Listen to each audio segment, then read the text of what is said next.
hold on, because people need the quiet of weapons, the quiet of arms. They need to rest, and you all need to go back to the table of negotiations. This morning has been quiet since 8 o'clock, almost no incidents. Our forces are maintaining those defensive lines and preparing for potential developments.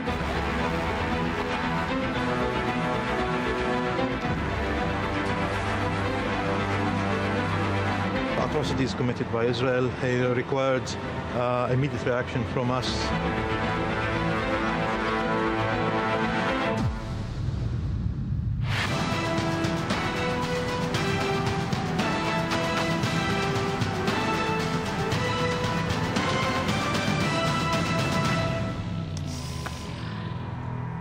Good evening. You're watching I-24 News. I'm Lucia Arish, and this is day 29 of Operation Protective Edge. It's also the first day of a 72-hour ceasefire, which came into force this morning at 8 a.m. local time.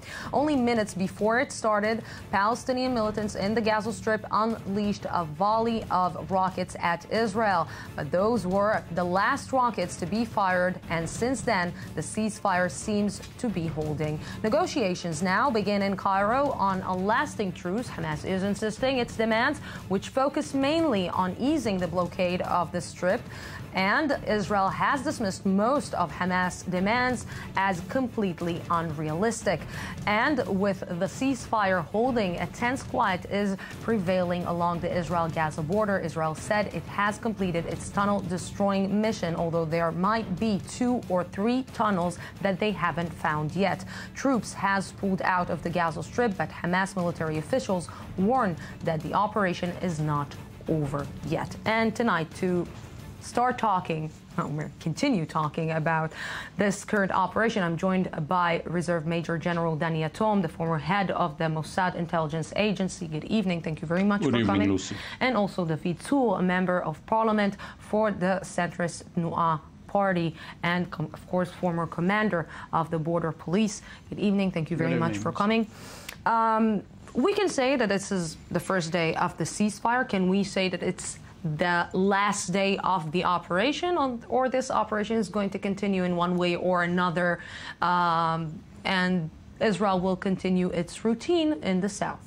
If the ceasefire will hold and there will be no violation on the Palestinian side, on the Hamas side, and on the Israeli side, Israel is ready to continue. As far as I understand it, Israel is ready to continue the ceasefire. I have a big question mark concerning the Hamas. Either the Hamas is going to violate it or not.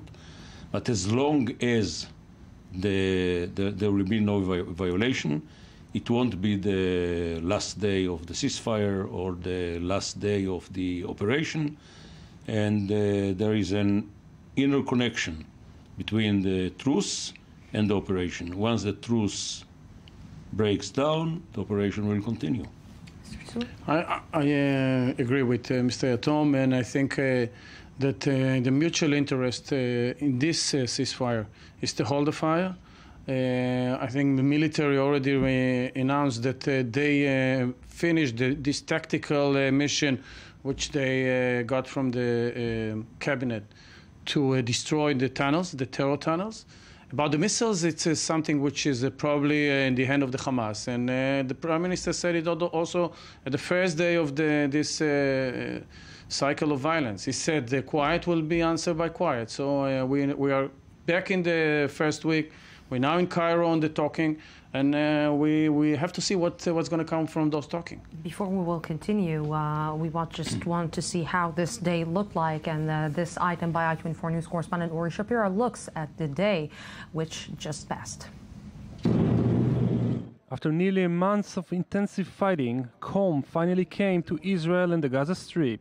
So far, the 72-hour truce ceasefire announced last night appears to be holding, but both sides are skeptical and suspicious regarding the possibilities of long-term normalization in the region. I don't think anything is going to come about the ceasefire. I think they're going to carry on attacking us, and I hope that I'm wrong. We don't know what to do. Look at our houses and our children. Everything is destroyed. All my children are stranded in the schools. Where are we supposed to go? Israel has pulled its ground troops out of the Strip, and senior military officers said that Hamas tunnels have been destroyed. But the troops remain on the border, on standby in case they have to go in again. Palestinian Foreign Minister Riyad al-Malki called the International Criminal Court in Hague to investigate what he described as Israeli war crimes. What has really happened recently against the Palestinian people in Gaza, atrocities committed by Israel, required immediate reaction from us. In the meantime, the attempts to spread terror inside Israel continue. An Israeli security guard was stabbed in the city of Ma'ale Adumim, only a few kilometers from Jerusalem. As more Israeli forces are leaving the Strip, the main attention now is fixing the damage both sides suffered. But since the situation can explode any second now, Israelis and Palestinians remain on high alert, waiting to hear a clear message from Cairo, Gaza, and Jerusalem. Can Israel speak with Hamas in the language that it's speaking with? And I'm preferring by this sentence, quiet will be answered with quiet, because it seems that this language Hamas doesn't understand. Well, remember that in 2012, this was the main settlement, that everybody were talking. We don't talk directly with the Hamas, but the talking to Hamas, the messages to the Hamas went through Egypt, and Egypt now is on the very much organizing all these talks, and I think the Hamas will understand it very well, because we saw the pictures. We're very much, I must say that we feel sorry for the people in Gaza. We don't have nothing against the Palestinian in Gaza. The problem is with the Hamas, and the Hamas, for the sake of the Gaza people, have to step down. Mr. Atom. Well, I don't think that it's about time to talk directly to Hamas. And this is because Hamas, first and foremost, does not recognize the right of Israel to exist. If Hamas will change its attitude towards Israel, if Hamas will change its agenda, which I don't think is going to happen in our lifetime, then it will become like the PLO. We had the same process with the PLO. But we understand that in order to achieve a lasting truce, and later on to try and to use it as a corridor to maybe a larger arrangement concerning Gaza, and hopefully later on even a larger arrangement concerning the conflict between Israel and Palestinians, it gives, I think, a good starting point, mainly due to the fact that there are mutual interests today between Israel and Egypt mainly, and we are able, together with the Egyptian, I think, to organize something. And as long as this is the situation, we understand that on one hand, Hamas is an address, because he's the one that pulls the trigger, but on the other end, it will continue to be via the good messengers, the Egyptians. But you know, there is a big, huge fear that Hamas won't be able to control the Gaza Strip, because Hamas is really weak right now. Of course, it got weak, even weaker after this operation. Maybe, of course, maybe not. We will wait and see. But there is a great fear that Hamas won't be able to control the other terror cells that they have in the Gaza Strip, which means the beginning of ISIS, the beginning of maybe Al-Qaeda, small Al-Qaeda, the Islamic Jihad. And those terror cells that we're talking about, they are much crueler than Hamas. They are much more problematic than Hamas. And this is something that Israel even don't want to face, because we saw Israel got in, and it didn't expect that Hamas will react in this way. It didn't expect that it will actually fight some kind of a military. Yeah, but I think talking about Hamas as like ISIS or like other Islamic fundamentalist groups, it's a little different in a way that I agree. Okay. I agree. But this is the scary part, because they are different. Yeah, I understand what you're saying, Lucy. But what I'm saying is that the Palestinian people have a choice. This is a very crucial point that Abbas can take responsibility. And I think even our government is not very much excited about Abbas taking responsibility on Gaza. And we can remember that 2 or 3 months ago, Israeli government didn't like the unity government, and we said that we are holding the talks. And I think, in a way, we kind of save Abu Mazen from himself in this But this is the $1 million question. Will Israel give Abu Mazen, Mahmoud Abbas, the keys to the Gaza Strip? Will Israel do all its best to make Mahmoud Abbas stronger? Because from what we're seeing until now, Israel is only making him weaker. Let's make no mistake. Hamas is by far the strongest element in Gaza. By far. There is no other organization right now that can participate in a race against Hamas about who is going to be the ruler of Hamas.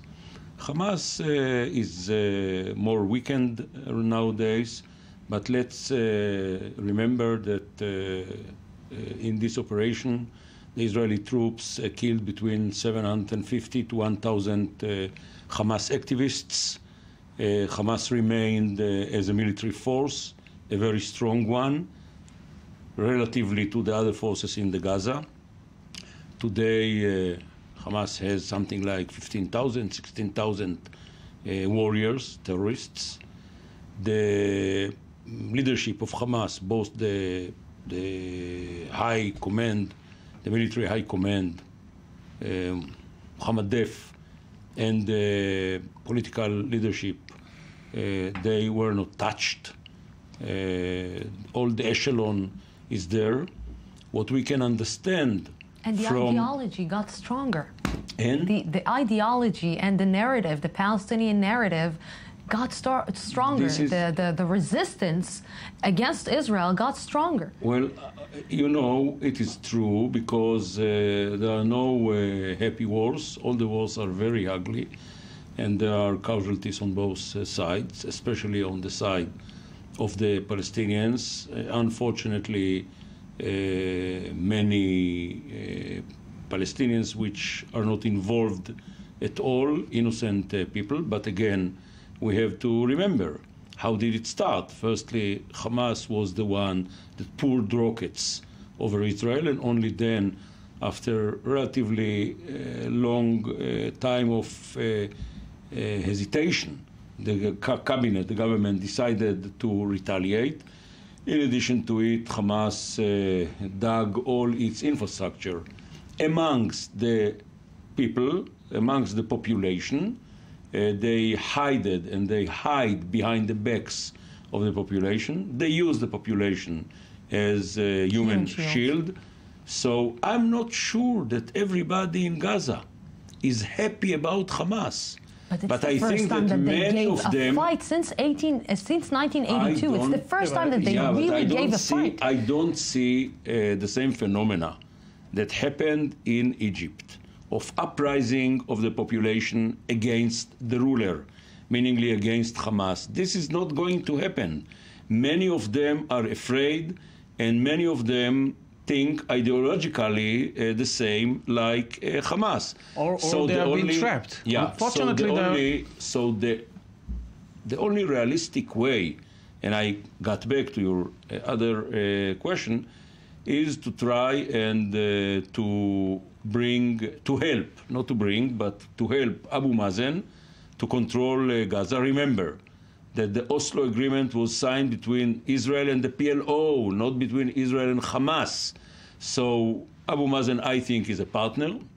Maybe there are many, many cabinet ministers in Israel that do not share the same view like me, but he is the partner because I don't see anybody else that can represent today the Palestinian people. And I hope that with the help and assistance of the Egyptians, Arafat will start slowly and gradually to recapture, so to speak, politically wise, the Gaza again. Before you will answer this, I just want to go right now live to our I-24 News correspondent, Shahal Peled, who's standing in Ashkelon, that for the first time in 29 days is actually receiving some quiet. Yes, very true, Lucy. Good evening. A very, very quiet, calm day, not something that we're used to, and definitely not the residents here are used to. Slightly before 8 a.m. this morning, 17 rockets and mortars were still fired at the southern towns and villages and cities of Israel. But as the ceasefire entered and took into effect, it actually worked. Thus far, it seems to be a real ceasefire this time, and the residents here are quite confused regarding it. We've been throughout the villages and towns bordering the Gaza Strip during this day, and some tell us they are quite optimistic. They feel this is a long-lasting truce, and this is the time to move on to the negotiations, to leave it to the politicians. Others say they are still scared and even terrified to come back home. We know of hundreds of residents that fled their homes from the south, and they are refugees as much as the Gaza Strip, 400,000 and even more Gaza Strip residents who are refugees right now, and they are still very much afraid to come back home. They think this operation isn't over. This is not the end of the rocket firing that they have been suffering from in the past decade and more. And also these are very similar reactions we hear from soldiers who left the Gaza Strip today. The majority of the forces have left the Strip, and they are feeling this is a hit and miss. This is something that had to be taken care of from the beginning to the end. The tunnels that the IDF know of, some 30 tunnels, have indeed been taken care of, but they feel that much more is to be done. And as we hear reports of Hamas saying this is their victory, this is definitely not something Israel wants to hear. And so we will wait and see how these couple of days with the continuous ceasefire will unfold. Yes, Shachal Peled, thank you very much for this. And you've been talking about the ceasefire. The ceasefire, which began this morning, is the latest attempt to restore calm after all previous attempts failed. I-24 News correspondent Eli Ochenberg looks at the chances of the ceasefire succeeding. The persistent ongoing Egyptian mediation between Israel and Hamas seems to finally be bearing fruit. Both sides, Israel and the Palestinian factions, including Gaza's ruling Islamist Hamas movement, have accepted Cairo's proposal to cease fire for at least 3 days while negotiating a more solid long-term agreement. However, it's still soon to open champagne bottles. The gaps between Israel and Hamas are still very extensive. First and foremost, Hamas's main goal is to lift the blockade of the Gaza Strip, a demand Israel strongly opposes. And this issue is likely to disrupt talks in Cairo. Israel's goals are primarily security-oriented. Restoring the calm and destroying the underground terror infrastructure replaced previous harsher statements such as ousting Hamas. But as the conflict progressed, the Israeli government began pressuring the international community to support the disarmament of Gaza's Palestinian factions. Hamas goals center primarily around demanding Israel and Egypt to ease the blockade and release prisoners. As the conflict intensified, Hamas expanded its list of demands, such as building an international seaport and airport and international assurances for rebuilding Gaza. In the meantime, the mind games of who holds the best cards continues, as each side feels the other has much more to lose. And the reality, probably in the middle, which places Egypt in a tricky position of having to find a common ground, which would not see the sides return to their entrenched positions.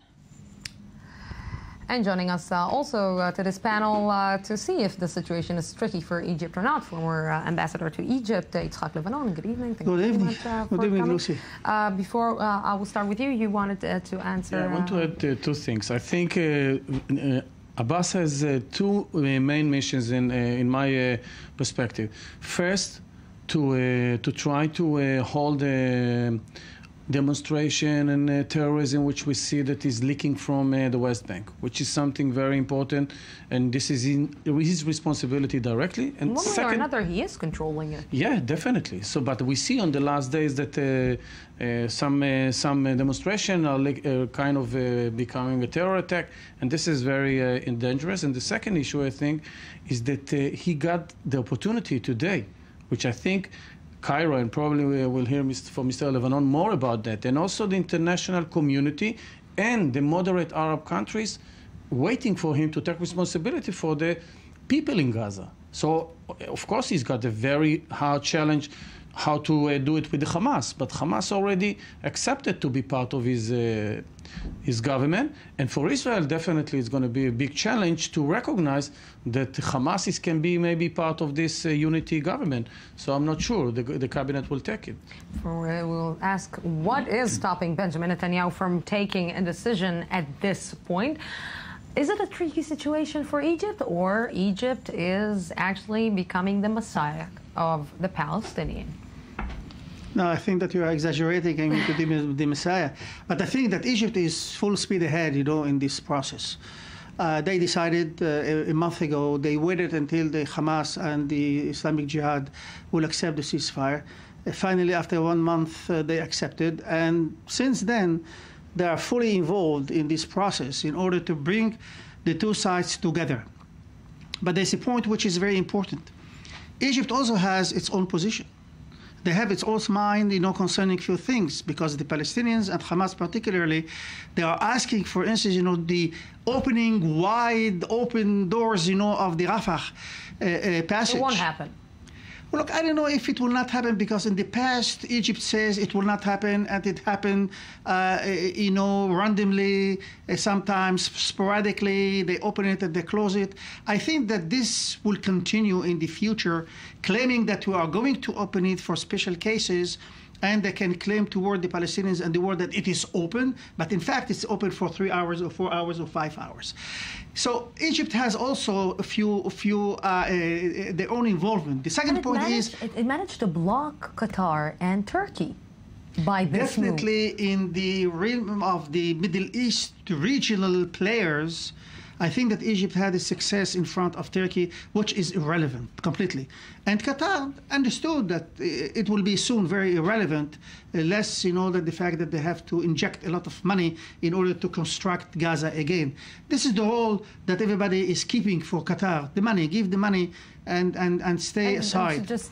But there is another point which we have to take into account. I think, although we don't have a lot of leaks, from the talks in Cairo, it seems to me that Egypt has a firm standing towards Hamas in order to bring Hamas into a certain consciousness that, look, you might have claims, you might have demands, but you are not going to reach all the demands, and definitely not most of them.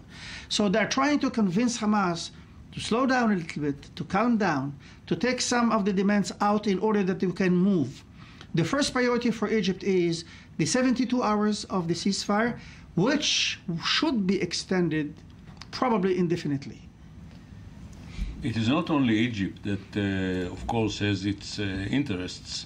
It is also Israel and Hamas. And by the way, I think that Egypt succeeded in blocking Qatar because it is backed by Saudi Arabia and some other very strong Gulf Arab countries. So there are two camps, as a matter of fact. Egypt is not alone amongst the Arab countries. It is Egypt plus Jordan plus Saudi Arabia and others. And the other point is that I think that Hamas understands that putting a very long list of demands, both from Egypt and mainly from Israel, it is the basis for negotiation. They are not going to get all of their demands as far as Israel. Let's be frank, is not going to get all our demands. But I think that there is good chance to make Hamas a little bit happy and Israel a little bit happy, so that the truce will continue and it will be a longer one, and then maybe we'll be able to come with a package. What I think Hamas can get immediately is the ease of the blockade, of the siege. I don't think that Hamas is going to get immediately a maritime port and an airport. Yeah, and Egypt made it very clear. Yeah, today. but we can. But in the negotiation, the Egyptians can encourage Hamas to say, if in the coming 4 or 5 years everything will be okay and Gaza will be rehabilitated and you will not fire and you will not carry out any attacks against Israel, then this is something that in the foreseeable future it is possible. Let me remind you that there were talks already between Israel and the Palestinian Authority a few years ago about building a maritime port and an airport in the Gaza. So this is not something. But it was a different government. This is not. Yeah. So therefore, no, in order to Arafat. Yeah, it was Arafat on the. But it was the late Rabin and then Peres and then Barak. It was not this government. Talking about long history. Yeah, but at least this is not something new. This is not something new. This is something that we dealt with in the past. When you're dealing with a prime minister, with an Israeli prime minister, that finds it very hard to take any decision, if it's internal or foreign, it's a problem. It's a problem because there is this feeling that there is no leader in the Israeli side that will say, okay, that's it, enough is enough, to call the Palestinian president and to tell him, now we meet and now we start discussing the real deal. Now we're starting to at least starting to meet one another, and this not through Tzipi Livni, not through Saeb Arikat, but to meet one another and to understand. And this is not happening. I totally agree with you about the necessity of sitting eye to eye, 4 eyes, and talking. And I think the 9 months which we spent by talking through mediator, through the Americans, we saw that it didn't brought us to any place. I think the truth talking, the trust which can be built in this kind of talking, is we miss it. And we spoke about our Rabin could talk with even Arafat. And I'm definitely, my party, of course, we're pushing on that they have to talk. And I think if Abbas can provide from his leadership, he can deliver and can bring also the Gaza people, the Palestinian in Gaza, because we mixed up. Hamas is not taking care about the Gaza people. And Danny said before about construction of the seaport and the airport. The problem is that money, which is going to come now injected to Gaza, we have to see that the formula and the structure, how the money can go to the people, to the infrastructure, to kindergarten, schools, and not to tunnels of terror and missiles. Lucy, if you will permit me, I would like to be the devil advocate just for 5 seconds. Please do so. Look, although at the end of the road, I fully agree that we have to sit down and to settle finally the problem between us and the Palestinians, which will be amenable, acceptable, okay with both sides. Okay, this is the only thing which can be durable. But when we see the behavior of the Palestinian Authority, and even just last night, that Riyad al-Malki, he's trying to go to the international forums and going, to sign the Rome Convention and go to The Hague and pursue Israel in international tribunal, etc. Look, this is frustrating to the Israelis who want really to reach a peace. But maybe the other side is also frustrated. Because if you're talking with the Palestinian officials, there is a big difference between Israel and the Palestinians. The one difference, and we spoke about it just before the show started, the big difference is that the Palestinian leadership was always there. They're not changing. They're always there since the beginning of the talks until now. The Israeli governments are always changing. Each and every leader, this is democracy. But maybe this is a democracy, and I agree with you. But maybe, we are seeing that during the years, the Palestinians' stand didn't change. Look, more than that, and I will just continue my sentence. More than that, we're seeing right now Mahmoud Abbas as a really moderate partner to Israel that is actually going against Hamas in Jeddah, in front of all the Islamic countries, saying that these people need to pay their price. I'm not arguing with you concerning that. What I'm saying is something completely different. I think that now, after what happened in Gaza, we have a window of opportunity. Because we have Hamas weakened, and Egypt is asking, and they think that they have reached almost something which has been accepted by Hamas, that Abu Mazen will go back to Gaza and they will have some food, footing in Gaza. I think that this is a window of opportunity that we can avail to ourselves in order to move on. Therefore, I think that going to the international forums, I think this is a political mistake from the Palestinian Authority.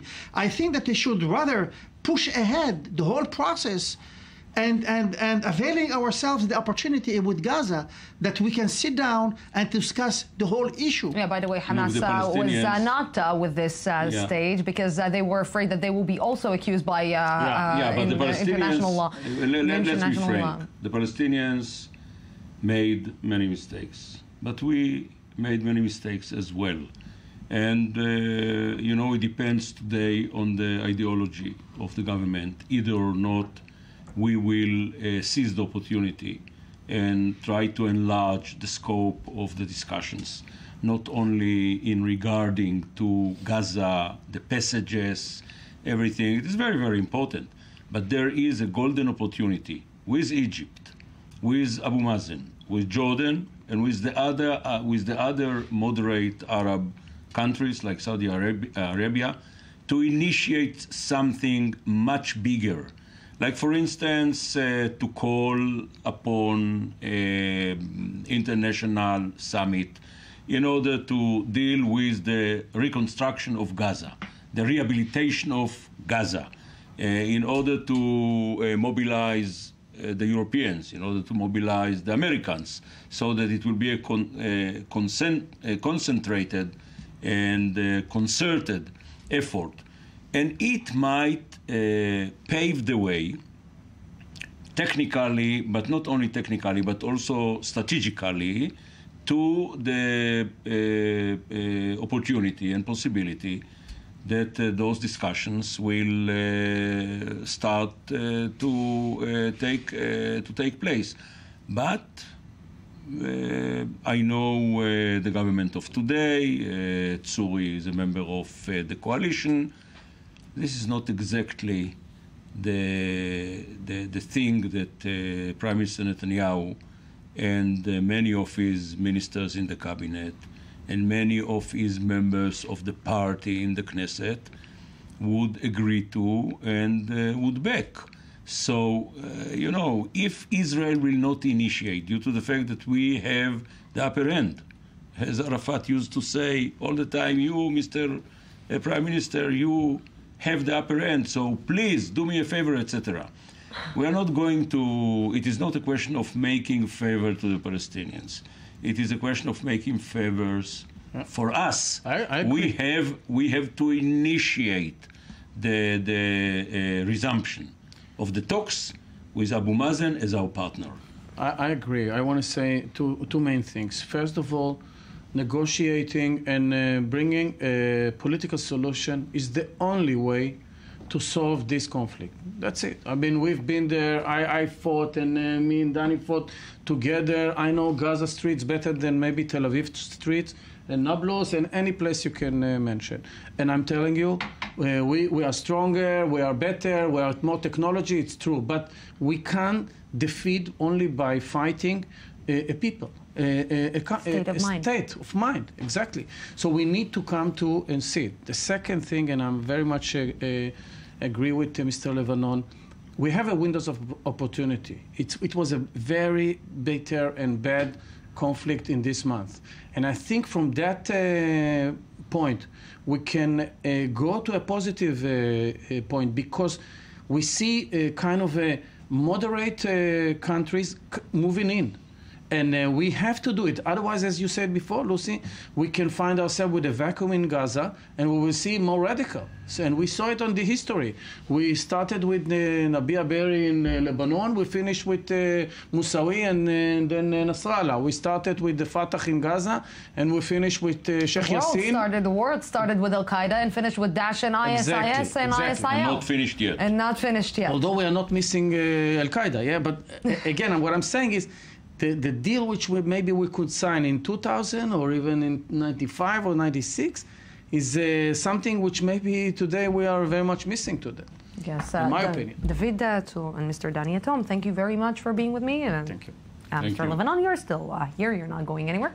But I want to go right now, yes, live to the Gaza-Israel border, where our I-24 News correspondent Shai Ben-Ari is standing. And Shai, you're not standing with a vest, which is already good news. Yes, Lucia. No, Vis, tonight, basically, the reason for this is we're talking about one of the quietest day, perhaps since the beginning of this operation. We're talking about a ceasefire now in effect, a 72-hour ceasefire, which began at 8 o'clock local time. No aerial activity at the moment, no aerial bombardment, no artillery activity, no tank fire being witnessed very close to us here on the border. Basically, it seems that there's something different about this current ceasefire. We've seen a number of ceasefires, temporary ones, some have been longer, some have been shorter. But there seems to be something different about this one. It seems that right now, as the situation stands, both sides seem to have a vested interest in giving a chance to those talks in Cairo to see if those gaps can be bridged between the sides, and perhaps if we maybe even see white smoke over the skies of that Egyptian city. Now, we have been hearing of a number of voices of, say, disappointment from within the military and other sectors of Israeli society that perhaps this conflict in Gaza has not ended in what you could characterize as, say, a knockout victory. But others have also expressed a certain satisfaction with the functioning of the IDF forces, at least in terms of the tunnel threat. We're talking about 32 tunnels that the IDF has claimed it has destroyed, and we've also spoken to reservist soldiers today who told us that good work was done on that front. Of course, it's very difficult to say exactly what's going on underground when it comes to tunnels. It's very difficult to say with all degree of certainty that this threat has been wiped out. One threat that has not been wiped out is that of the rockets, of course. We received a reminder of that just before this ceasefire came into effect, with a major barrage being fired, a sort of a statement of, if not intent, then at least capability by Hamas that it retains a very significant rocket arsenal that has not been dealt with, let's say, sufficiently, and it still retains the capability to threaten Israel to a certain degree. Yes, definitely, Shai Ben-Ari. The most, something is good happening. It's the first time in 29 days when you're standing there, you're not saying the word bombardments behind me. Thank you very much for this for now. That's right. Yes, the Israelis most affected by the ceasefire and most affected if it breaks down are the residents of southern Israel. I-24 News correspondent Shai Ben-Ari gave us this report. As the last few IDF tanks rolled out of the Gaza Strip Tuesday morning, the dust began to settle and a fragile 72-hour ceasefire came into effect. Residents of the communities surrounding the Gaza Strip have had to bear the brunt of the rocket and mortar fire throughout this nearly month-long conflict, as they have for years now. Despite statements by Israeli officials in the earlier stages of the conflict concerning the need for Hamas demilitarization, it is clear that the rocket threat has not been wiped out, with a heavy barrage leaving Gaza minutes before the beginning of the latest ceasefire. I think everybody's really scared and petrified. I think it hasn't ended. Especially when last time they ceased fire and kept throwing rockets in Sderot, and also the kibbutzim around us. I mean, everybody here, there's still like the scary mood. A different threat, which was revealed in its entirety in this operation, is that of the terror tunnels. A senior IDF officer claimed Tuesday morning that the army had completed the mission of destroying these tunnels, which for many have brought the conflict closer than ever to home. We're really tough people, growing up here and living all the way really near the Gaza Strip and building this land with both of our hands. And there's people here that lived here from 48. We're strong people. But people will lie to you if they tell you that it's not scary and it's a safe feeling to come back to the area. And we don't really believe that, we still don't believe that it's over. The questions on the minds of the residents of this area revolve around deterrence. Has Hamas been taught a lesson it will not soon forget? Will it be able to replenish its arsenal of rockets and mortar shells? Have all the tunnels running under this border been destroyed, and will new ones be built soon? None of these answers can be given definitively for the moment, and the residents here have no choice but to wait and hope for quiet. Shai Ben-Ari, I-24 News, near the Israel-Gaza border. And now to see if the government promised something that it cannot keep. With me now is Amir Oren, the senior government and military analyst for Haaretz Daily newspaper. Good evening. Good evening, Lucy. And Reserve Brigadier General Elik Shafir, the former commander of the Tel Nof Air Base. Good evening. Good evening. And of course, still with us, Mr. Yitzhak Levanon, former ambassador to Egypt. Did the Israeli government promise something to its citizens that it cannot keep?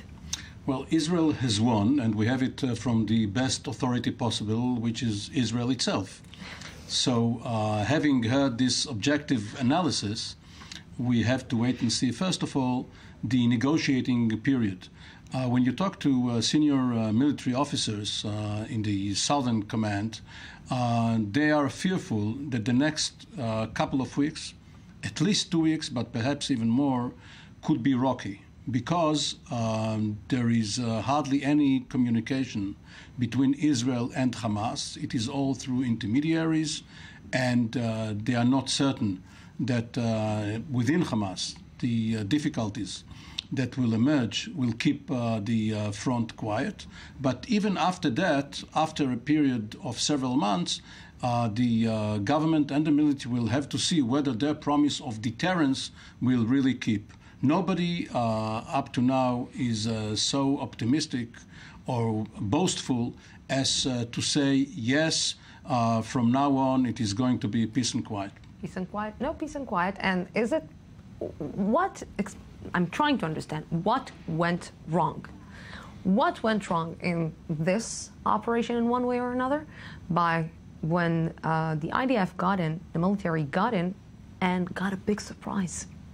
They were surprised by the power that Hamas had. They were surprised by the tunnels in one way or another. And they were surprised by more aspects of this fighting than they even thought that Hamas can't start fighting with. Let me try to reconceptualize what you just said. The surprises were not intelligence surprises. Everybody knew the facts. But people didn't conceptualize what the facts mean, what the implications are.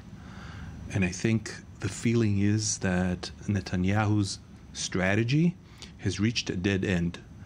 Maybe not everybody understands it in that way. People are disillusioned. They feel bad, but a dead end in the sense that if you do not support those who want to talk to you and you don't give them the ground that they need, you're actually supporting the enemy, in this case Hamas.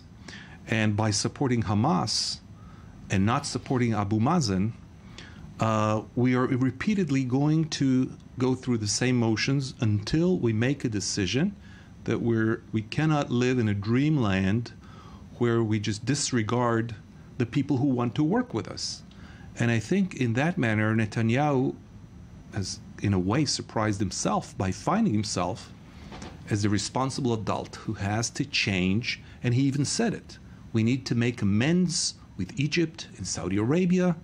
These are new sounds that we all need to... allies in one way or another. Yes, we all need to internalize that it's a basic thing. Your enemy's enemy is your friend. If you don't make him your friend, then both of them are your enemies.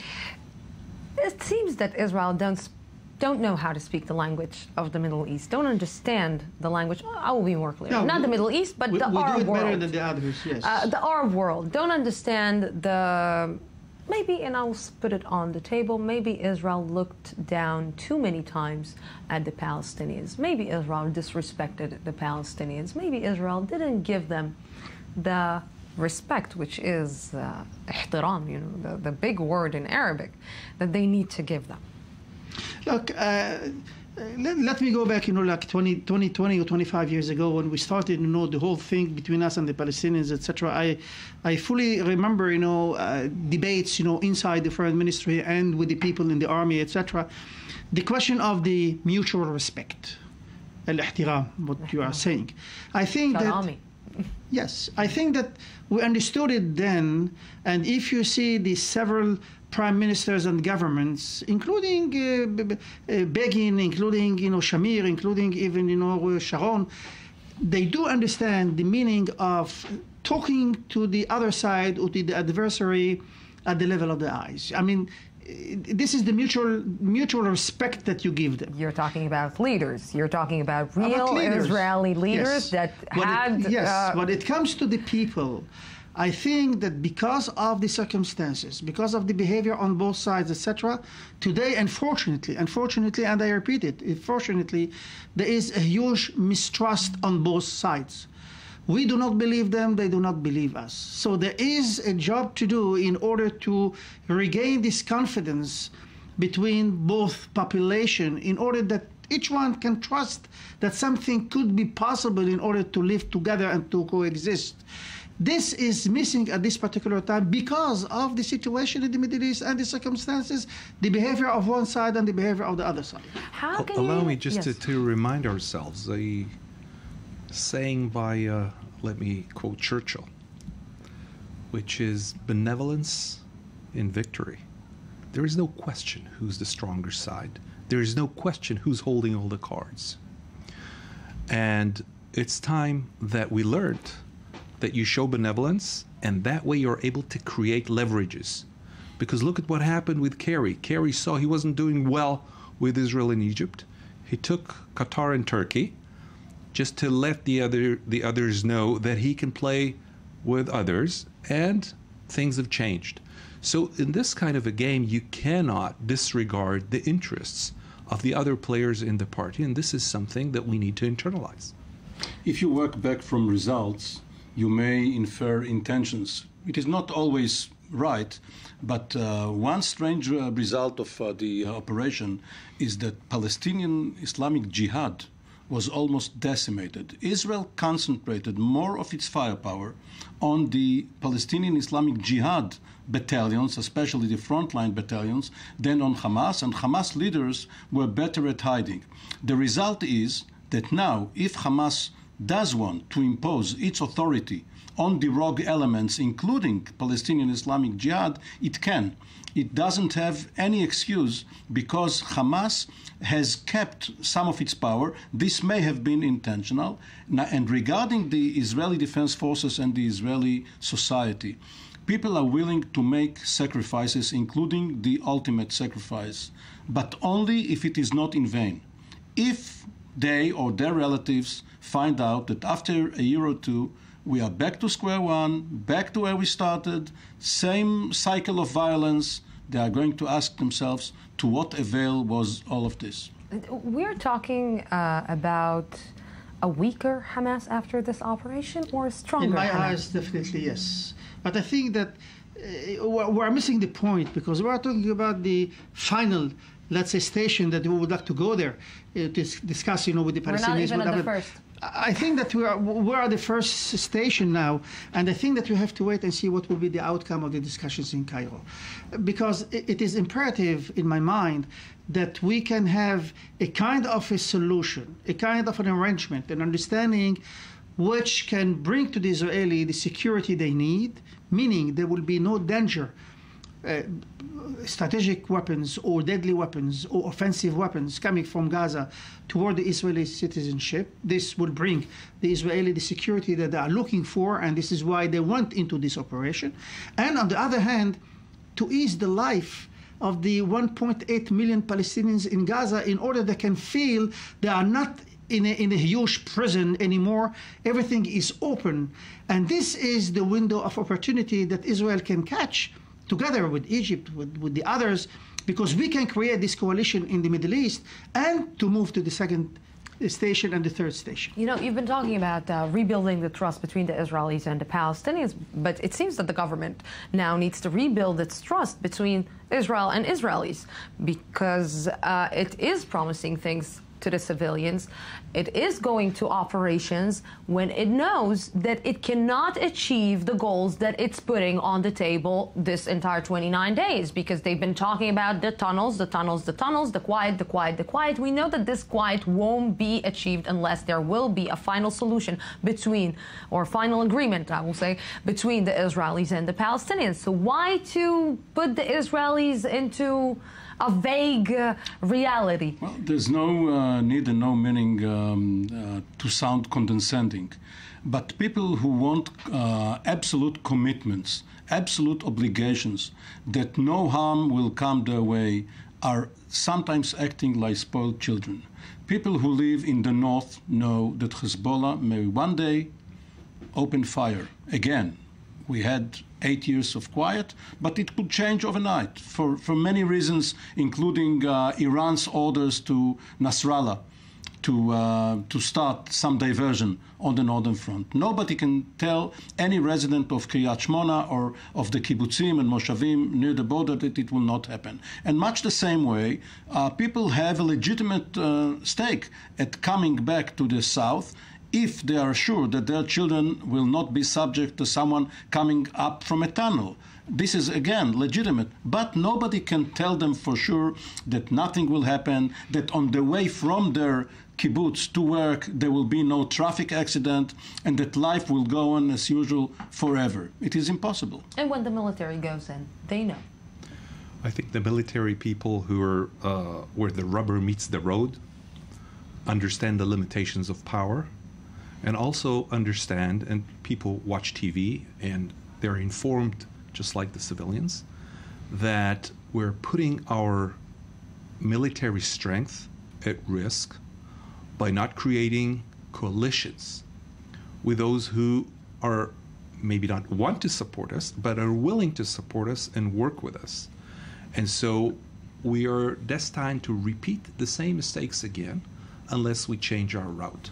And I think Netanyahu has reached a stage where his ways system tells him, recompute your path. And he will have to find a way to change the way he talks about Palestinians, about the way he talks about the surrounding countries. He's already started. But it'll be a hard sell because he was a good salesman before by saying there's nobody to talk to. I have a personal question for you. How many times, from personal experience, how many times you were on the job, you were doing the job, and you were saying to yourself, this is the wrong decision? Well, I can tell you that in 1982, I was an F-16 fighter pilot at the time, and a lot of the people who participated in that war felt uneasy about it, about the political ends. But when you're a professional soldier, unless it's a question of humane issues or moral issues that you're going through, you perform what you perform, and you divide the work between being a civilian and being a soldier. When you're a soldier, you fight the best way you can. And when you're a civilian, you do what you need to do. And soldiers who cannot get these things together are in the wrong business. Lucy, it is very well that General Shafir mentioned his former career as an F-16 pilot, because in 1981 he flew along with 7 other fighter pilots to bomb the Iraqi reactor at Osirak. Right after they came back, and it was announced by Prime Minister Begin against the announcement that he wasn't supposed to make, President Reagan suspended the deliveries of F-16s. Later, of course, the suspension was raised, but nevertheless, the dependence of Israel on the United States was established. And 10 years after Osirak, when Saddam Hussein launched Scuds against Israel, Israel again had to take Patriot batteries from the United States, which weren't very effective, but at least psychologically they said to the public, well, we have something against the missiles. Now, even today, when General Shafir went to an Iron Dome battery, maybe he can reassure us. But Senator McCain and Senator Graham, 2 great friends of Israel on Capitol Hill, told us Friday that the Iron Dome missiles, the anti-rocket missiles, are running out. And if that's the case, and Hamas still has 3,000 more rockets, and this campaign could have gone on for many weeks, everybody can calculate whether Israel is fully independent or needs U.S. support. 2 issues, with your permission. One of them, remember that Kissinger said that Israel has no foreign policy, only internal policy. I think it's time to change. And the other one is that the Iron Dome saved more Palestinian lives than Israeli lives. And how come? Had there not been an Iron Dome, then we would have gone in with the infantry and the tank battalions, and the result could be catastrophic. Let's just remember Fallujah 2004. Yes. And so, in a way, in a funny way, the Iron Dome saved more Palestinian lives than Israeli lives. We're talking about the human right now aspect. I said that the Iron Dome is saving more Palestinian life than Israeli life. You can find an ally in the Arab world. We can talk about strategic allies. At the end, the Arab world is the Arab world, the Muslim world. They have feelings and they are united in a nation, and they feel for the people who are in the Palestinian territories and especially in the Gaza Strip. How do you rebuild the damage and explain the killing of innocent children and women in the Gaza Strip to the Arabs? Well, first of all, I think that the picture is really much more complicated. It's much more complex in the Arab world and the Muslim world. You mixed up, all together, but it is a little bit more complex. There is not a homogenic, let's say, a nation or a block of countries who are all the same. We have different, Arab countries, etc. Secondly, you cannot, at this particular time, escape facts and figures on the ground, meaning that everybody is looking what's going on in Syria. It is a tragedy. It is a human tragedy. And you see that the whole community is standing idle by. They can do nothing. So you are furious internally. You are frustrated. Sometimes it is revolting. But the fact is that you see all this. You see Daesh, you see Iraq, you see the killing, you see everything. Concerning Israel, I think that we are going when the dust was settled now with this operation, I think that we will have to face that situation because the damage, everybody will see it. You cannot hide the building destroyed. You cannot hide anything. You can discuss when you are going to bring figures and facts that, look, okay, this is not 80% of the civilians, it's only 47.5. Those are futile, let's say, discussions, but you have to face it, and you have to face the international community in that regard. But I would like just one point, what you ask, General Shafir, that sometimes, you are getting instructions or directives, and you say for yourself, for God's sake, this is wrong. I'm not a military. I don't know how it works in the military, but I know in diplomacy and politics how it works. Yes, you do receive instructions, and you can say, and I did it several times, to my superiors in Jerusalem, look, this is wrong.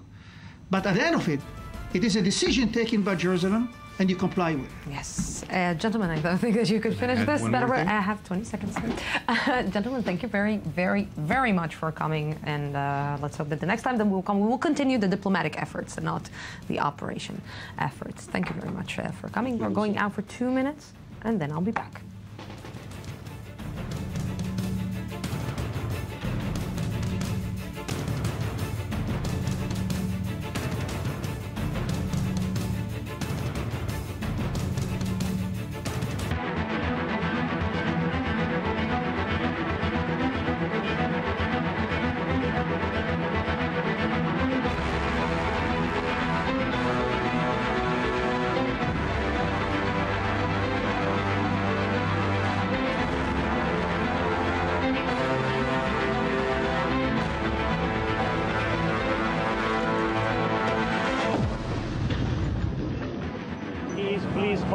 Hold on, because people need the quiet of weapons, the quiet of arms.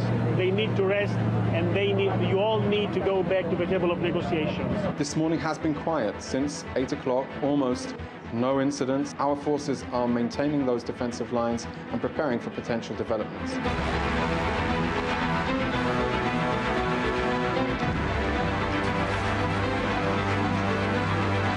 Atrocities committed by Israel required immediate reaction from us.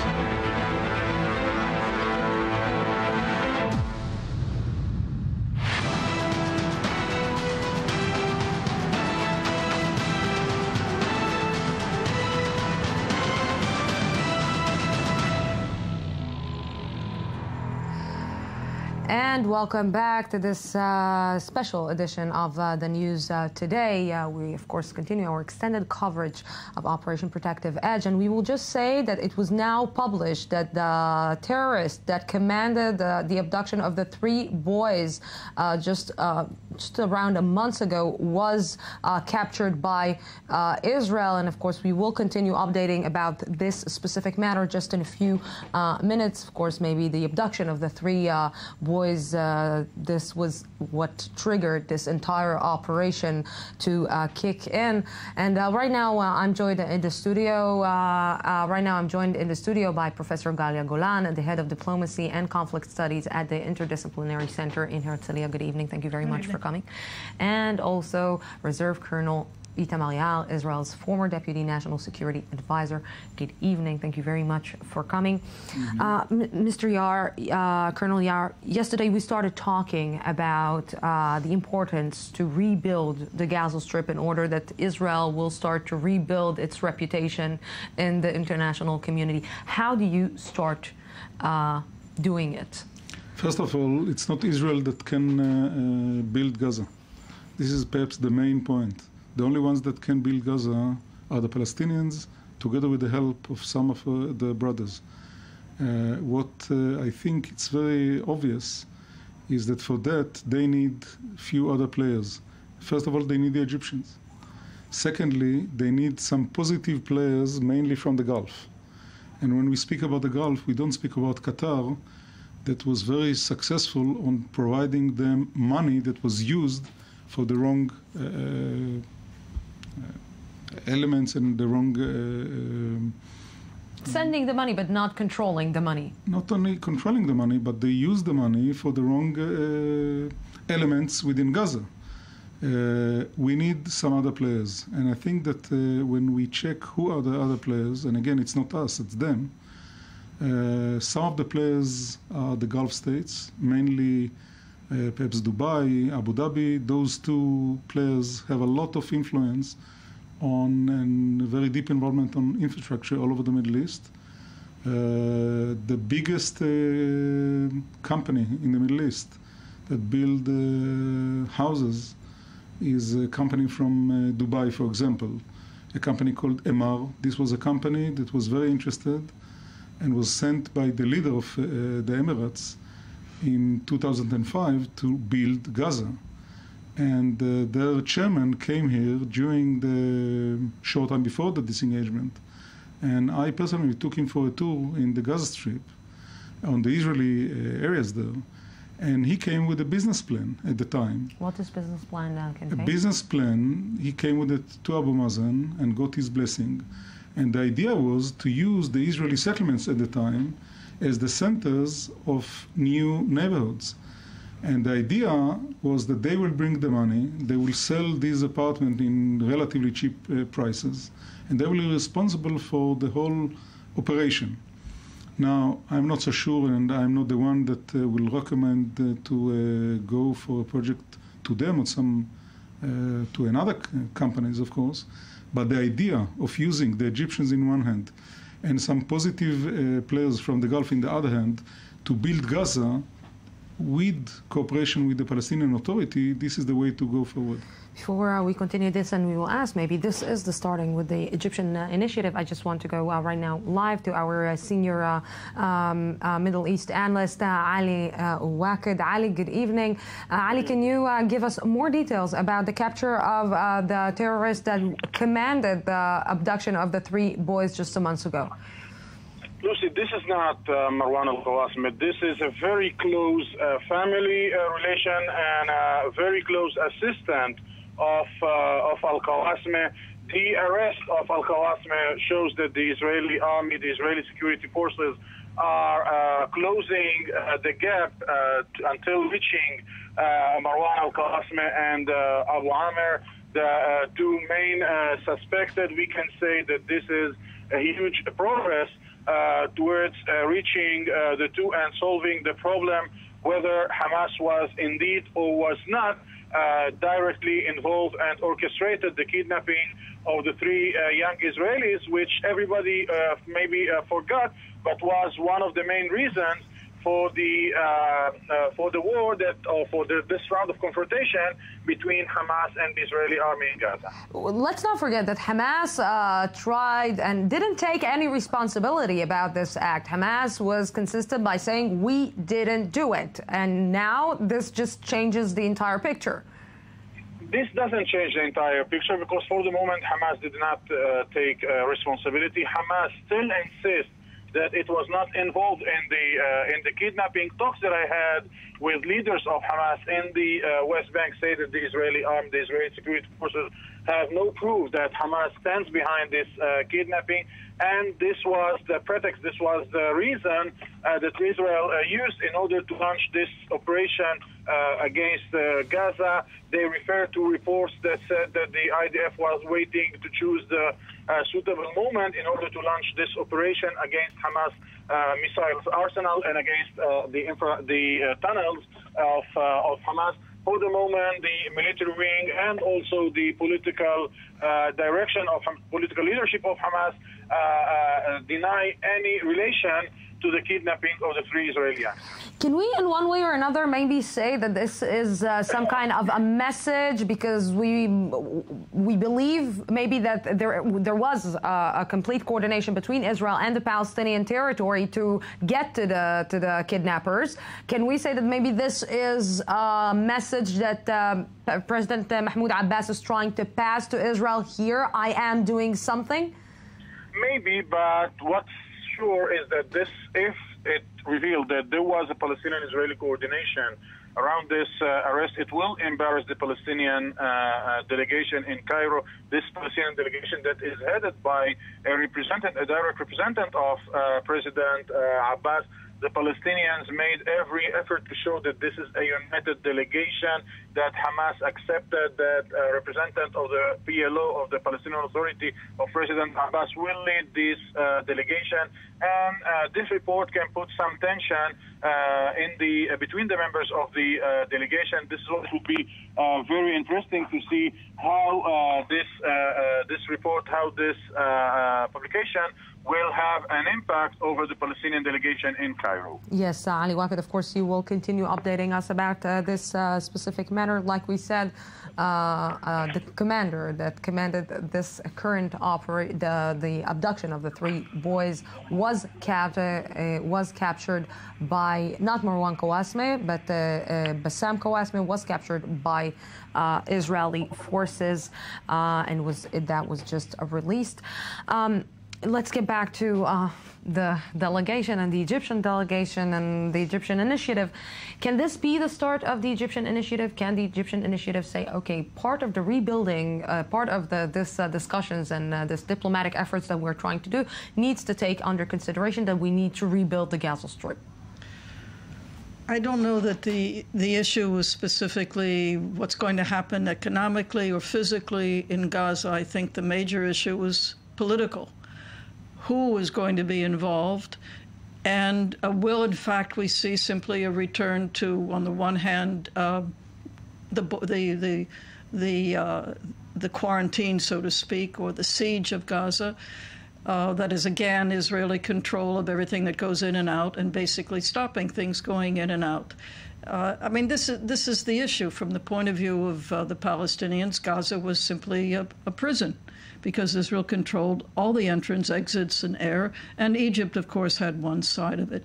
So the 2 questions, I think, are, number one, will the PLO, will Abu Mazen be involved? And this is, of course, hopefully an opportunity somehow to bring him back and bring the Palestinian Authority back into some kind of authority in the Gaza Strip. And then the second thing is, of course, will any of Hamas' demands be answered? Because not all of Hamas' demands are unreasonable. And this is what we don't know, because Egypt has been so opposed to Hamas and so firm that it's very hard to know if they're going to be helpful at all in this. Abu Mazen, on the other hand, has an interest in having something released in terms of for the Palestinians in Gaza without Hamas taking credit for it. And by the way, this is, of course, Israel's dilemma. If we give anything, And in a sense, we will probably have to give something on humanitarian grounds in the way of opening up Gaza, ending the siege at least partially. Will this simply be strengthening Hamas? And throughout this whole thing, I think the whole question really has been who's going to come out on top. And I must say that one of the things that disturbs me the most is that I think out of this conflict, both Hamas and the extreme right in Israel are going to be strengthened. And this, of course, does not bode well for reaching some kind of long-term agreement.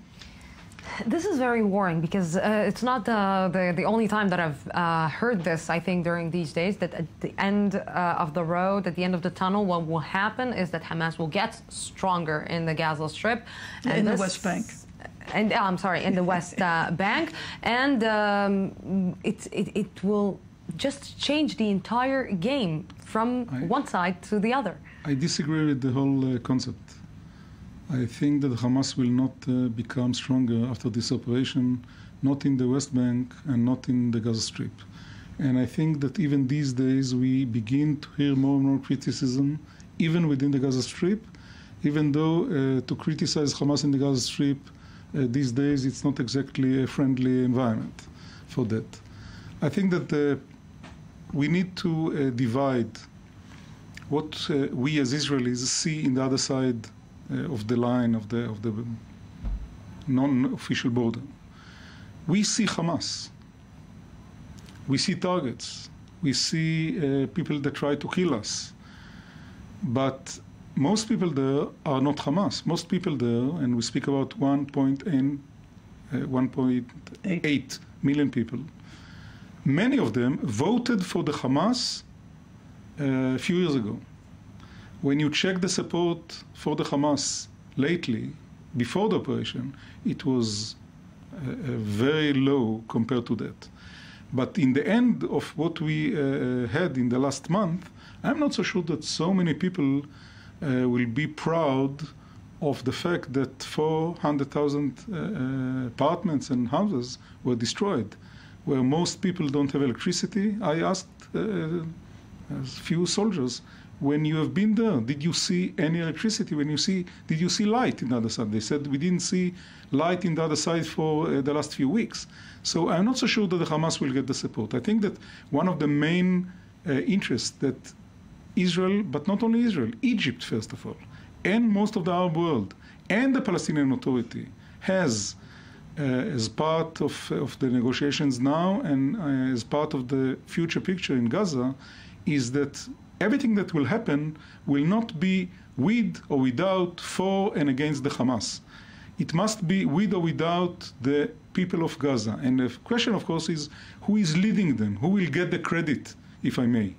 I think that the fact that everybody now, including the Hamas, insist that the Palestinian Authority will be there, will represent, will stay at the crossings, will deal with the Israelis about goods that will go in and out, will begin to develop those projects that everybody know that they are the future projects.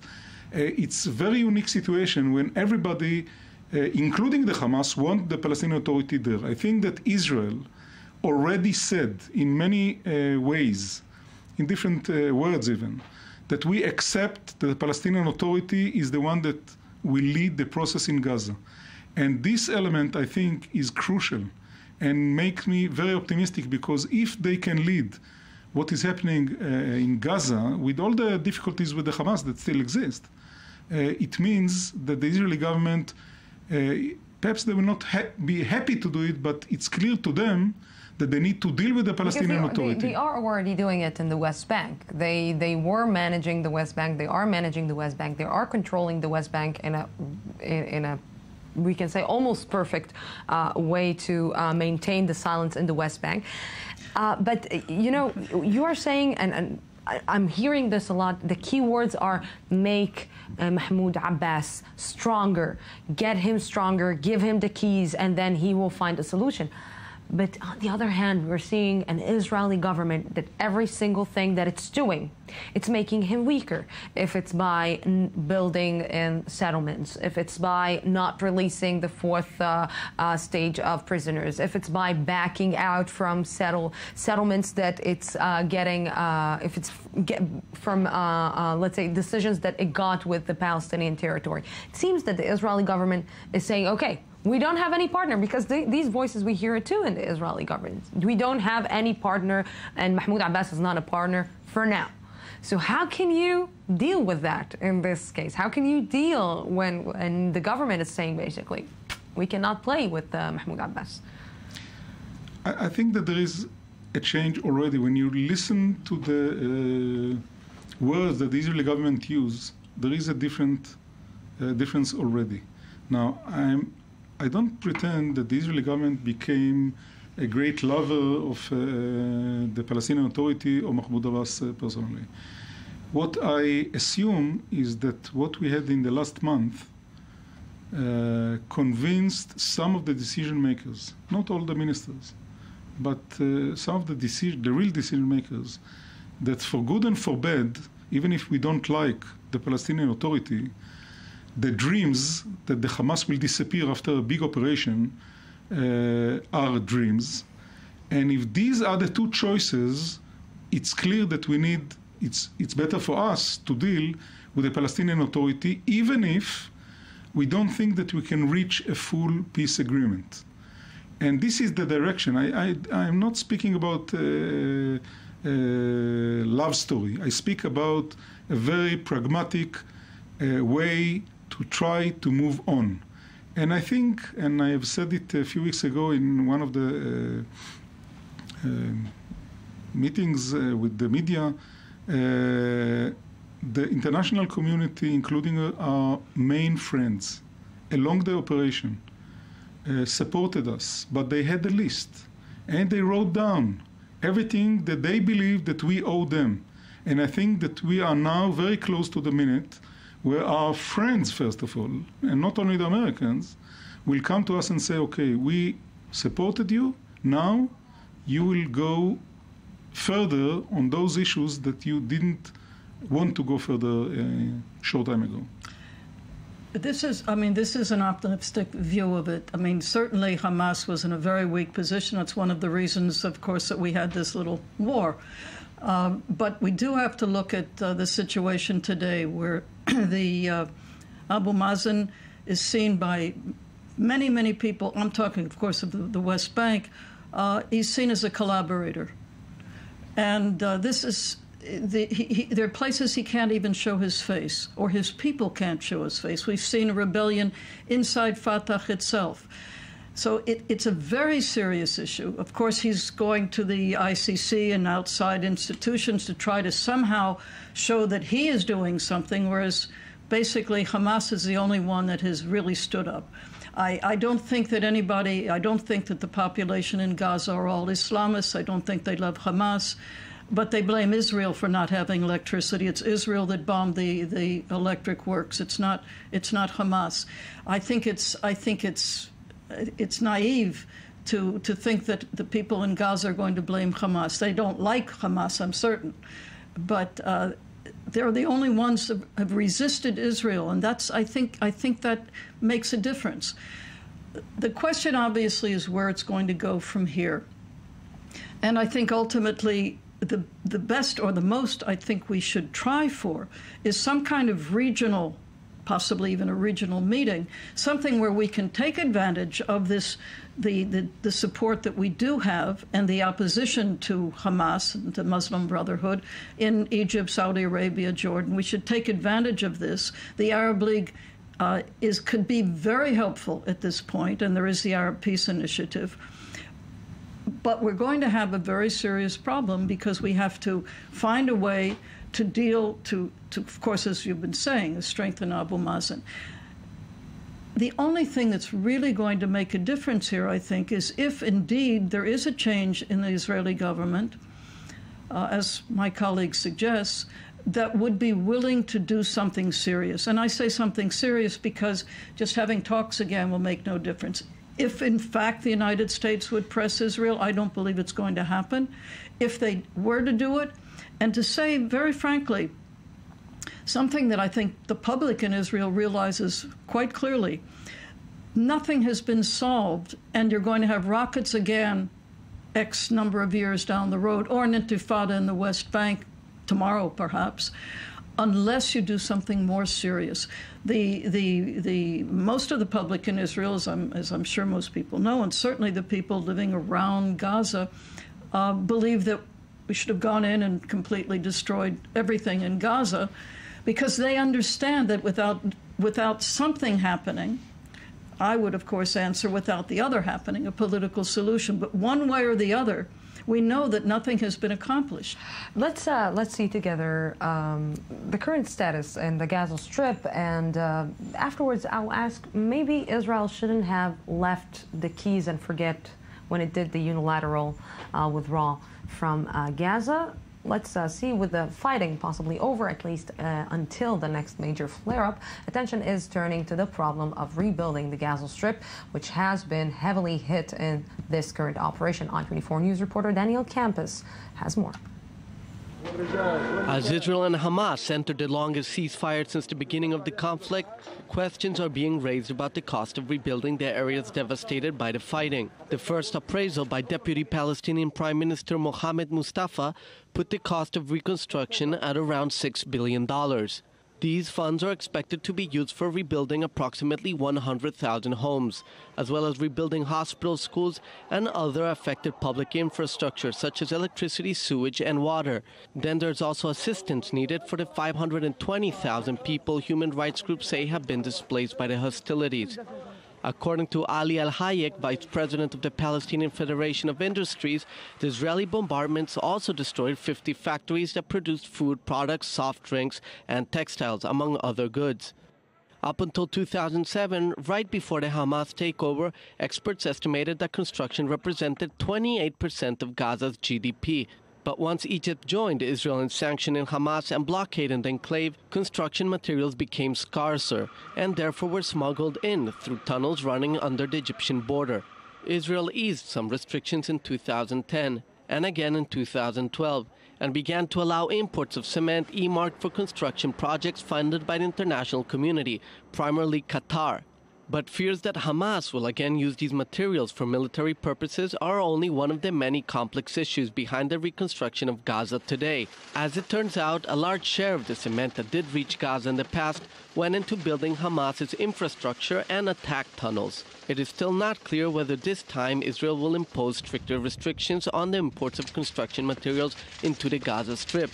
Palestinian Authority officials predict there will be a flow of reconstruction aid, especially with Western countries voicing mounting alarm at the scale of physical ruin and civilian casualties. So when Israel withdrew unilateral did the unilateral withdrawal from the Gaza Strip, maybe it shouldn't have left the keys behind, and maybe it should have said, you know, we need still to take care of what is happening there, because we cannot just leave 1.8 million people to do whatever they want and to imagine that they can change their mind just by us getting out. Because it is a changing strategic point for the Palestinians as well for the Israelis. So it's a little bit naive thinking from the side of Israel to just leave the Gaza Strip and say, okay, everything will be okay from now on. I don't really think that this was the case. First of all, many people speak about the unilateral disengagement. I can offer everybody to go and see where the word unilateral is there, because you will not find the documents with the word unilateral, because the disengagement from the Gaza Strip, and again, it's not from the Gaza Strip. We left the Gaza Strip in '94. We speak, what had happened in 2005 was that Israel took out the civilians and the military from Gush Katif. The rest of that was under the Palestinian Authority starting in '94, 11 years earlier. Israel didn't do it unilaterally. Everything that we have done, almost, was in some kind of coordination with the Palestinian Authority. There were, at the time, only 3 elements that were unilateral. The first one was the decision itself that Israel will leave the Gaza Strip. Secondly, the timetable. And thirdly, the exact territory that we will go or we had to go out. All the rest were in some kind of coordination with the Palestinian Authority.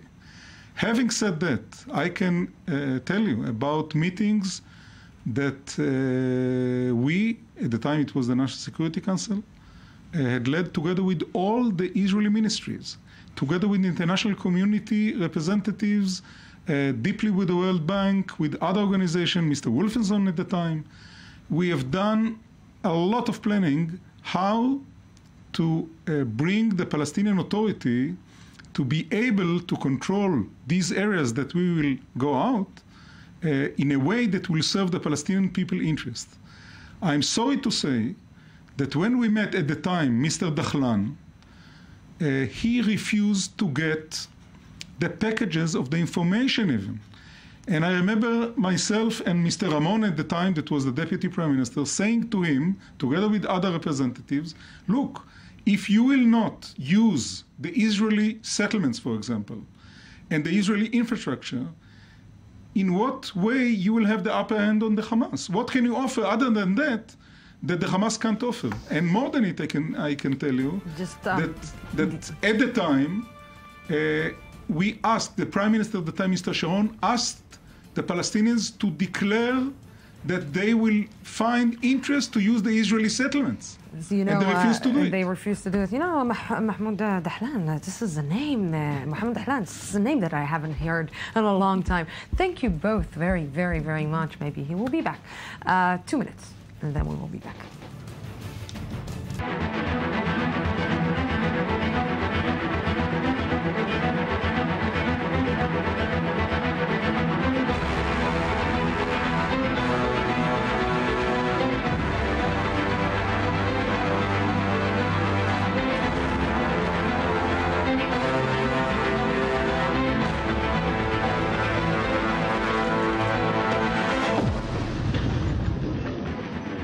Please hold on, because people need the quiet of weapons, the quiet of arms.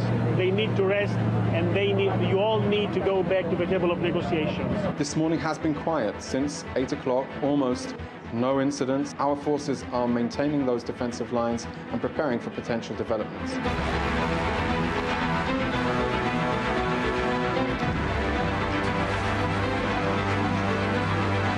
Atrocities committed by Israel required immediate reaction from us.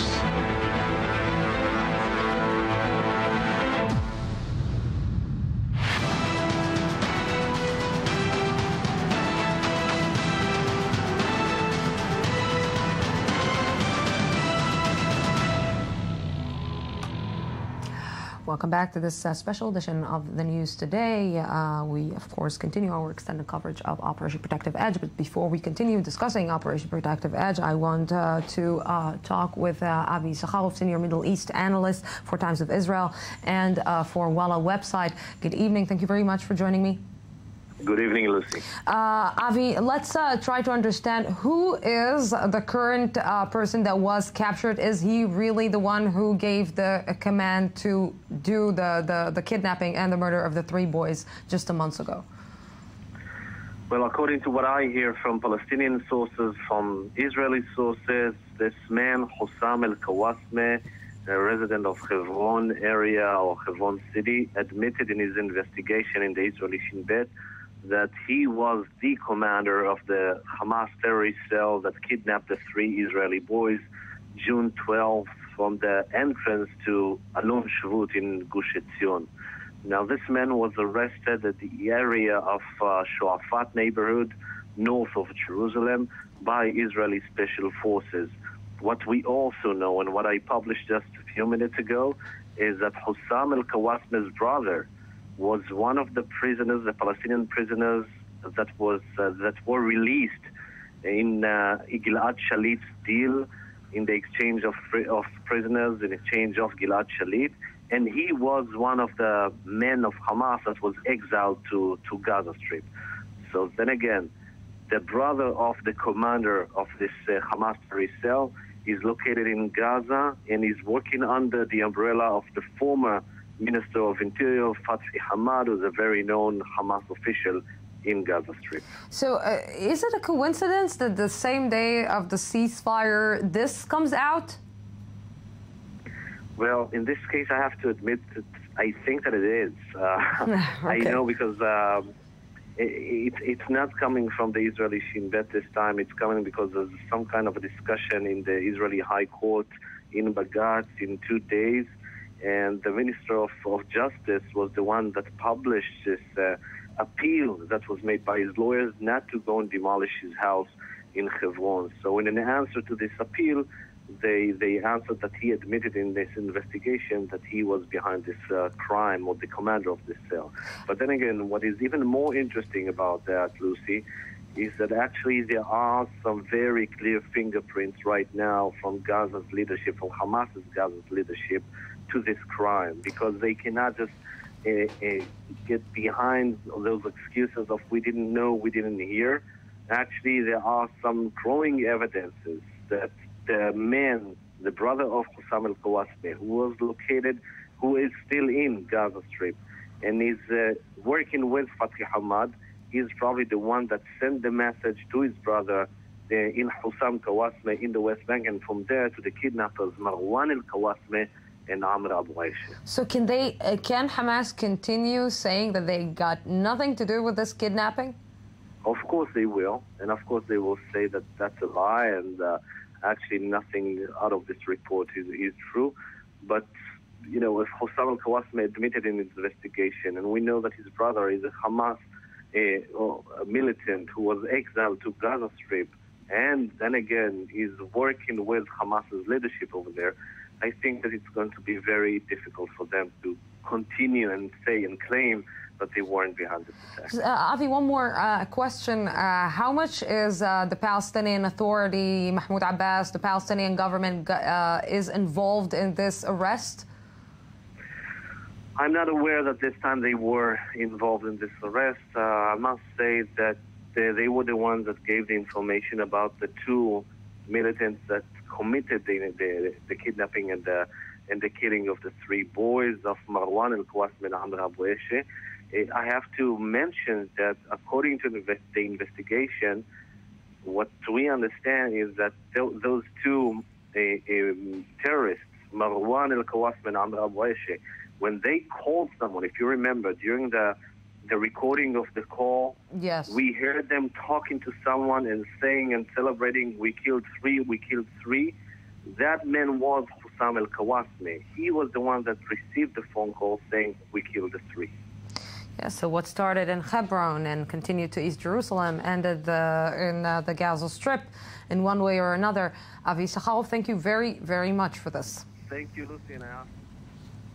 And I want just to welcome right now in the studio Professor Eitan Gilboa, Director of the Center for International Communication at Bar Ilan University. Good evening. Thank you very much for coming. It's my pleasure. And also Melody Sukharevich, a communication and strategy consultant. Good evening. Hello. Thank you both for coming. And we are maybe, we can say one way or another, touch wood, a day after, or the same day that it ends. And Israel now needs to start thinking about the day after and how it's going to get out of, let's say, the PR or, let's say, the advocacy in a better way, because the images that are coming out from the Gaza Strip are not doing any good service to Israel at all. So how do you start rebuilding the advocacy and the PR plan concerning the rest of the world, concerning the international community? Given the challenges and the limited resources Israeli public diplomacy have had, they did pretty well. The ministries of foreign affairs, defense, the military spokesperson unit, the Prime Minister office, all have held press conferences on a regular basis.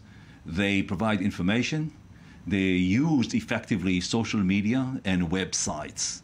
The initial challenges have not been that great because Hamas started the war. Hamas launched rockets against Israeli towns and cities. Hamas used civilians as human shields. But once the ground operation was underway, there is very little you can do to deal with pictures of dead women and children. The challenges now are very different. There are two kinds of challenges. One is how to deal with the reconstruction of Gaza in a way that would either eliminate or reduce substantially Hamas's power and control. And the second challenge is the legal battle, because it's quite clear that all kinds of human rights organizations, Palestinians and others, will be trying to press charges of war crimes against Israeli leaders and Israeli officers. And I think that the government has to prepare well for those two challenges. This time, this operation, we've been talking about this from the beginning. Israel had an unprecedented support from the international community, and the international gave, let's say, a room for breath for Israel to actually work and do the operation and get the targets that it wanted to get in the Gaza Strip. But every day that passed, with the images that came out from the Gaza Strip, this support became more like a criticism against Israel and against what it's doing to the innocent civilians in the Gaza Strip. Of course, the next days, like you said, are going to be with investigations and reports. And how do you start putting your side of the story and rebuilding your side of the story? Because human shields, we know, tunnels, we know, but this doesn't fight one footage of a small child that was killed in one bombardment, and there were a lot. Ideally, you don't start the day after. Ideally, you start the day before, meaning that although there has been quite an impressive improvement in Israel's public diplomacy, and I agree with all the examples Professor Gilboa mentioned, there still is a lack of an overall general concept that assures that we don't run after the media war in times of crisis, but we are actually prepared in advance. And more than that, public diplomacy is not something that is only relevant in times of crisis or in times of wars. It is something that requires a lot of strategic thinking, planning, a lot of coordination, and we're talking about the international community, so coordination, of course, with the various communities, with Europe and the relevant bodies over there, and looking at the Western world, otherwise mainly with the US. And here I think the potential is far from exhausted. There's a lot more to do. You know, you mentioned, Professor Gilboa, the use of social media. And we know that the Palestinians are using the social media maybe in the best way that they can. Just showing a 16-year-old girl who's tweeting on Twitter and putting images and saying, finally, I have the chance to get out of my house. Finally, I don't hear any bombs. This you don't need anything more for the international community to blame Israel, to say, Israel, oh, come on, this is a 16-year-old girl who's crying out and saying that finally, after 29 days, after 25 days, she is not hearing any bombardments anymore. And again, this is a war, it seems, on the state of mind. This is a war about ideas. This is a war about narrative and to change the picture and to change the image. And Israel seems only losing from this and not winning each and every time, because the Palestinians are studying this game, this war battlefield, this war battle, even better than the Israelis. They know how to... Much better, not even better. Yes, I agree with your observations. I think that Hamas in particular has been building on that kind of world reactions to the military attacks in Gaza. I want to say that Israel has been treated in the international media as no other similar state in similar situations. I was infuriated when I heard the spokesperson for the Pentagon for the Pentagon of all places, telling the Israeli Defense Forces, oh, you have to do much more to avoid civilian casualties. Hey, wait a minute, the Pentagon? The United States, Britain, Germany, United Kingdom have killed in the last 2 decades tens of thousands, maybe hundreds of thousands of civilian, innocent people. You want me to begin? How about Kosovo, Serbia, Afghanistan, Iraq, Libya? So Israel is being judged by standards that those countries do not apply to even to themselves. How come? How come when tens and thousands and hundreds and thousands of people are being killed in Syria? And we've been asking this question a lot. The 1,000 people are being killed in Gaza, and bam, Israel is targeted all over the place. Israel is being blamed all over the place. You won't even hear we stopped hearing even the condemnation against Bashar al-Assad and what he is doing with his own people. So how come? I think part of the answer to that question lies in the challenge of Israel's public diplomacy, meaning we're not dealing with neutral or with a vacuum when it comes to information about the Middle East, when it comes to information and also sentiments towards Israel. And I think it makes sense to look at Europe. And you can't avoid or ignore the fact that in Europe you have a very strong, lingering sentiment of anti-Semitism. Now, this is not to say that the majority of Europeans are anti-Semites, God forbid, and this is the reason why Israel is so unproportionally reflected and judged in the media. But there are a few phenomena that lead to a situation where today you have no country criticized as much as Israel in the media.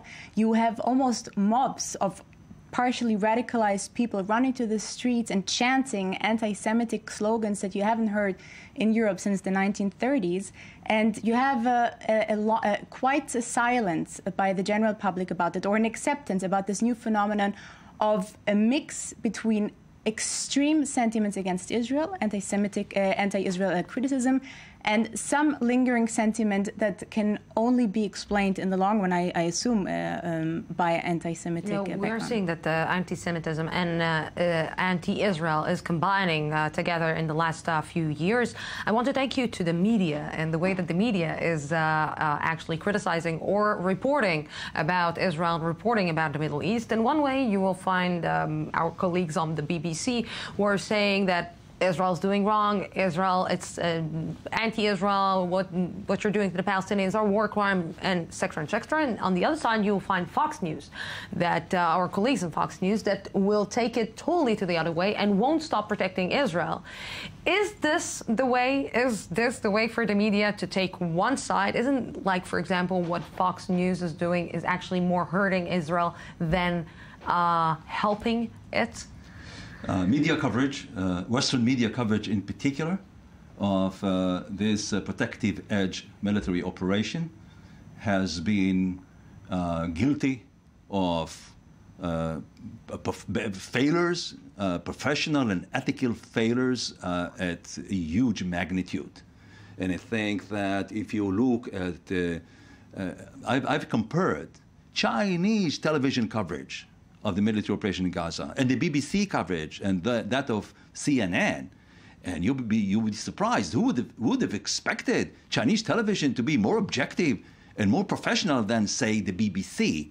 If you look at newspapers, you look at a paper like The Guardian in Britain or The Independent, even the New York Times, which has enormous global influence because it has an international edition, has done a poor job. Let me just give you one example. I'm not talking about images. Images, it's very difficult. However, the Chinese television, which I mentioned a few minutes ago, was still able to balance it somewhat by showing, for example, rockets being fired from inside or near a house, or claiming that Hamas leaders are hiding under the Shifa hospital, or showing much more about the tunnels where they start. So you could see some context for that killing of innocent civilians.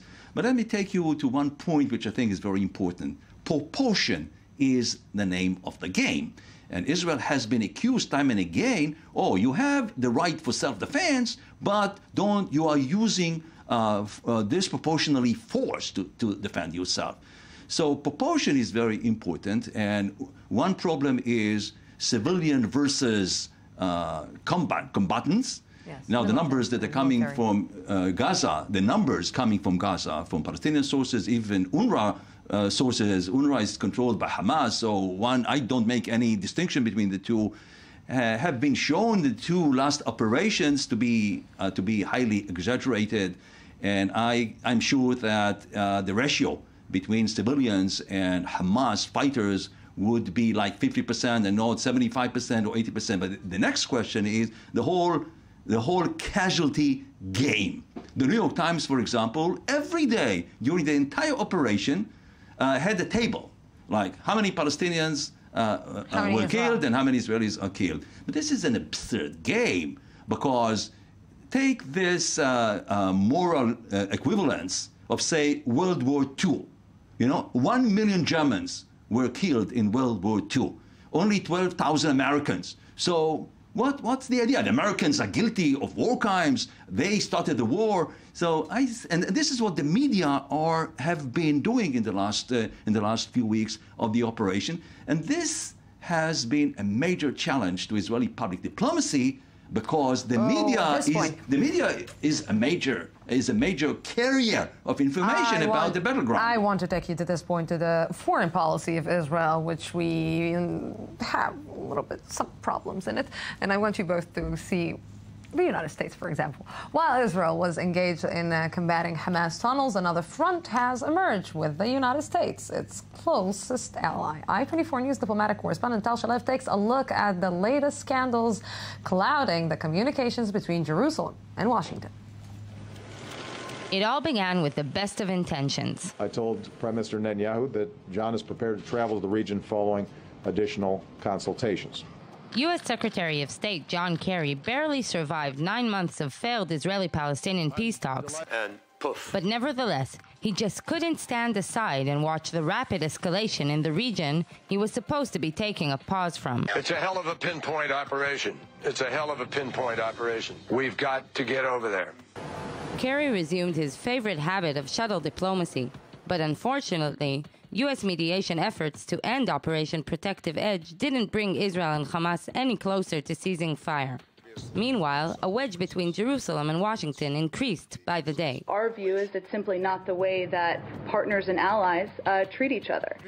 The stumbles between Netanyahu and Obama are already a well-known drill, but the miscommunications between the two allies are reaching new lows. A day doesn't go by without a mischievous leak to the press. Harsh Israeli critics of Kerry's involvement, transcripts of transatlantic phone calls, phone tapping, severe words and statements, all transmitted through the press. Let me say this about Secretary Kerry. Israel has no better friend, no stronger defender. No one has done more to help Israel achieve a secure and lasting peace. Thank you so much.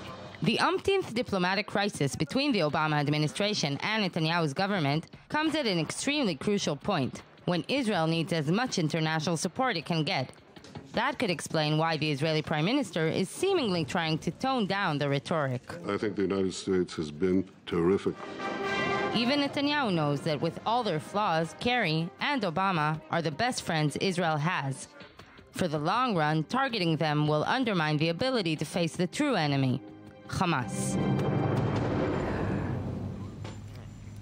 You know, you just heard Benjamin Netanyahu saying that the United States is terrific. And just 2 days before, he said that they should not question me anymore. How come Israel is allowing itself to actually speak like that about its biggest allies and maybe its biggest support in the world?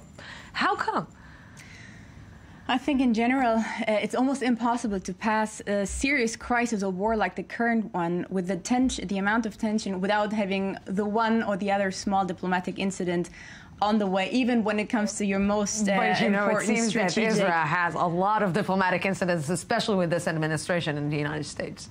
Well, I don't think it's for the public diplomacy to solve this matter. It is an issue, but I think the Americans forgive Israel and understand that Israel as much appreciates the support in the peace efforts of the last years as it does the principal support. Doesn't it make the job like more difficult in the public diplomacy?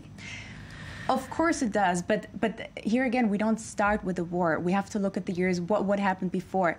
The general, and allow me to go back to Europe, as this is my field of expertise, and there we're closer and it's easier to smell the trends of the coming years. Look at Germany, for example. You have Angela Merkel as one of the first international leaders to support Israel and to say, we are backing your need to secure your civilian population. But what's happening to the public opinion in Germany? Allow me just a little can Germany afford itself to not do this? Can it? That's the question. And this is part of the public discourse that you'll see really, I'm on my way actually tomorrow to a talk show in Berlin to discuss this question. On the one side, the government, based on the very special relations to Israel and the history, and also to the strategic, based on the strategic interests of these relations today, wants and does support Israel. On the other hand, the street is becoming increasingly anti-Israel. And today you have a majority of Germans that think Israel is actually leading a war of determination, and worse than that, not determination, of extinction against the Palestinians. And worse than that, almost half of the Germans today believe that what Israel does to the Palestinians is no different than what the Germans did to the Jews. So look at a public diplomatic challenge in this kind of complex context. This is what we're facing. So maybe Israel needs to a little bit relax with the comments towards the United States when you have this arena to this playground that is so not easy to deal with. I would always recommend that, especially when it comes to the United States. But on the other hand, American diplomacy in this particular crisis, and not only in this crisis, has been a huge failure.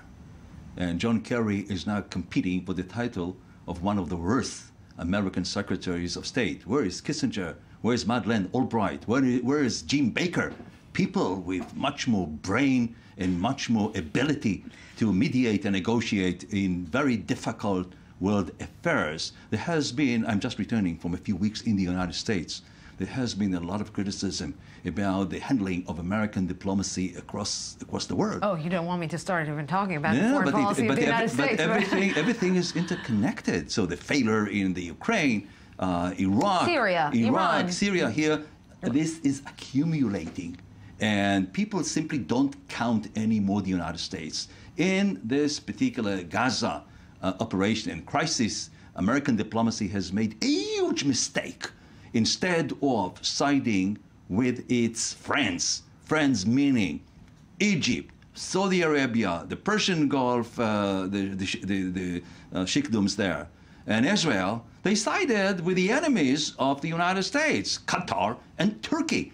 But and the United States had a golden opportunity to galvanize and to establish the moderate political pro-American axis. Instead, it fall into the trap of Turkish and Qatar mediation, which was all intended to protect Hamas, while the main goal of the more moderate alliance was to restrict the power of Hamas and increase the power of the Palestinian Authority. You know, just before we're finishing, if you can, both of you, give me the best comment that you heard about Israel and the worst comment that you heard about Israel. Ooh, okay. In general or by politicians? In general. I won't. Okay. I start. I tell you what I think is the best that I heard. Israel fights Europe's war and the war of the West against radical Islam, because I think it simply reflects much of the truth of the reality we're facing right now. And the worst is very similar to what I mentioned before. Israel is committing the same crimes that Germany committed in the Second World War. Exactly, and unfortunately it's become mainstream comments already. Israel is concerned about the Palestinians in Gaza. Hamas does not. And the worst comment that I've heard is that Israel is committing genocide in Gaza. Basically, it's the reality of Israel. The unfortunate and yes, the unfortunate. realities. Thank you very much for coming and for giving this insightful things and talks and thoughts. Thank you very much for coming to the studio. And thank you, our viewers, for being with us tonight. Tomorrow, I will be here yet again. And just stay with us and stay with us tomorrow. Same time, same place. From the Jaffa Port, Israel. Have peace. Have a great night.